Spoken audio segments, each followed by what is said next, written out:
πάμε. Για Στάση, τι λέγαμε πριν. Δεν πρέπει να κρίνουν μόνο από την εικόνα και πως όλα τα πράγματα έχουν τη δική τους αξία. Σωστά, με εντυπωσιάζεις. Να το δούμε λίγο καλύτερα. Ένα παλιό ραδιόφωνο είναι, μα σκέψου όταν ήταν καινούριο. Πόσες ώρες κρατούσε συντροφιά σε πόσους ανθρώπους. Τι νέα μετέδωσε και πώς ενημέρωσε τον κόσμο στην εποχή του. Εγώ λέω να τα καθαρίσουμε και να δούμε αν ακόμη λειτουργεί.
Τα χρόνια που ακολούθησαν, οι Έλληνες πρόσκοποι ήταν πάντα έτοιμοι να στηρίξουν και να βοηθήσουν όπου χρειαζόταν. Σημαντική συμβολή τους στην εντροφήτευση της πατρίδας μας και στην περιβαλλοντική εκπαίδευση των νέων. Το Σώμα Ελλήνων Προσκόπων είχε την τιμή στις τάξεις του να έχει κατά καιρούς πολλούς αξιόλογους ανθρώπους που είχαν την ευκαιρία να ζήσουν και να νιώσουν την αξία του προσκοπικού παιχνιδιού από κοντά. Οι ροζ γάντρες πήδησαν από χαρά και ήρθαν και κύλησαν δίπλα στις λευκές. Από τότε, όλο και πιο πολλές γάντρες έφτασαν και παρακαλούσαν τη βελόνα να τις περάσει. Και κάποια μέρα το κομπολόι μεγάλωσε τόσο που μπορούσε να απλωθεί γύρω από την Ευρώπη, την Ασία, την Αφρική, την Αμερική. Έπιασε όλο τον κόσμο. Οι γάντρες πρόσεχαν πολύ τη μαγική κλωστή, γιατί ήξεραν πως δεν έπρεπε ποτέ να σπάσει και να χαλάσει το τόσο όμορφο κομπολόι. Και πραγματικά τα κατάφεραν να κρατήσουν γερή την κλωστή τους και παρόλο που το κομπολόι έγινε πάνω από 100 χρόνων, είναι πάντα το ίδιο καινούριο και γερό.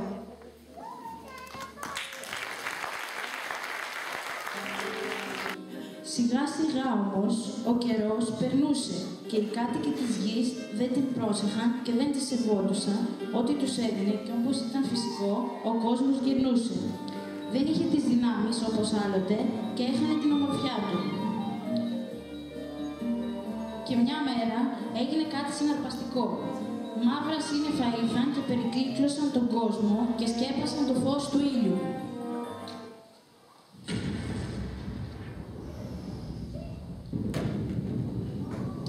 Ο κόσμος, από τη θέση του ψηλά στον ουρανό, έπεσε κάτω, μελάνιασε και έκλαιγε απελπισμένο.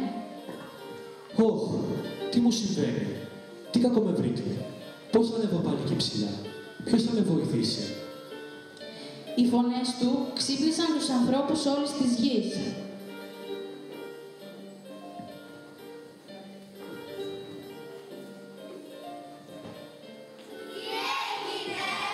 Και πολλοί άλλοι έτρεξαν να δουν τι είχε συμβεί. Όλοι μαζεύτηκαν. Εγώ ξέρω, ένας είναι ο τρόπος. Αυτός που μαθαίνουμε πολύ καλά εμείς τους προσκόπους. Ενώθηκαν όλοι μαζί, σήκωσαν τον κόσμο ψηλά και τον γύρισαν στη θέση του. Έτσι, ο κόσμος ξανά έγινε δυνατός, γεμάτος υγεία και ευτυχισμένος, όπως ακριβώς ήταν στην αρχή, επάνω στον ουρανό, εκεί που ο ήλιος έλαβε και έδινε το φως του σε όλο τον κόσμο. Τελικά, ο αρχηγός είχε δίκιο. Η αξία δεν έχει σχέση με την εικόνα. Ένα παλιό σκονισμένο ραδιόφωνο έχει βέβαια μια απίθανη εμπειρία για όλους μας και ωραίες εκπλήξεις. Πέρασε η ώρα, πρέπει να γυρίσουμε στο σπίτι. Τι θα κάνουμε με το ραδιόφωνο, πρέπει να βρούμε μια καλή θέση, αξίζει πολλά. Μα κάποιος έρχεται. Ωστόσο, απλά στέκομαι. Οι άνθρωποι με προσπερνούν και έτσι πλανιέμαι ανάμεσά τους. Μου λένε να αλλάξω, να γίνω σαν και σένα εγώ. Μα πώς? Αυτά τα μαλλιά μου τα ξερίζωσαν οι σκέψεις μου και τα όνειρά μου δραπέτευσαν μια νύχτα από τα τρίπια παπούτσια μου. Πώς θα μπορούσα να κλάψω πάλι χωρίς την πογιά κάτω από τα μάτια μου? Τα δάκρυά μου θα γίνουν αιώνια. Δεν θα ξεβάψουν ποτέ. Ένας παλιάτσος είμαι εγώ, καλή σας μέρα. Ξέρω να κλαίω, να γελάω, να πονώ. Ξέρω να λέω την αλήθεια, πέρας πέρα. Γι' αυτό μπορώ να σας το πω.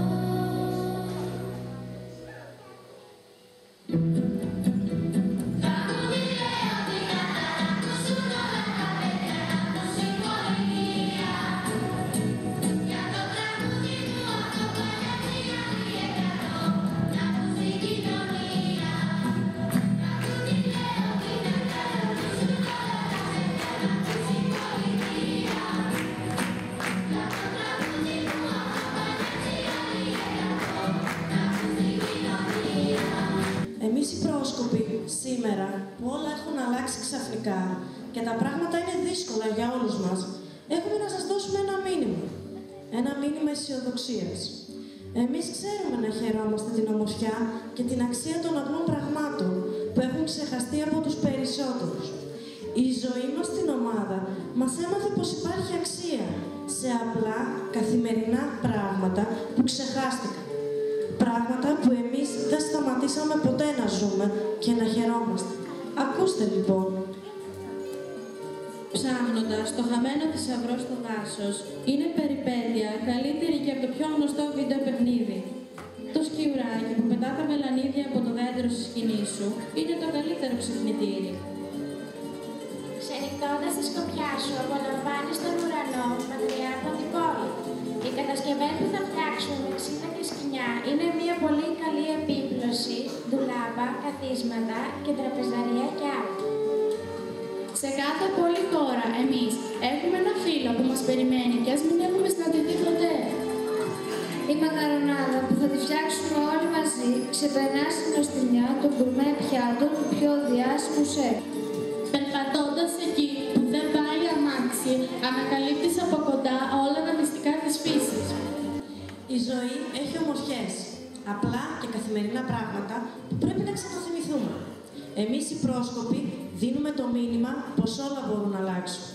αν εμείς όλοι μαζί και ο καθένας χώρια το θελήσει. Ύστερα από το ταξίδι μας στην ιστορία του προσκοπισμού, θα θέλαμε να σας δώσουμε και μια εικόνα από τη δικιά μας παρέα, του πέμπτου συστήματος και τις όμορφες στιγμές που περνάμε όλοι μαζί.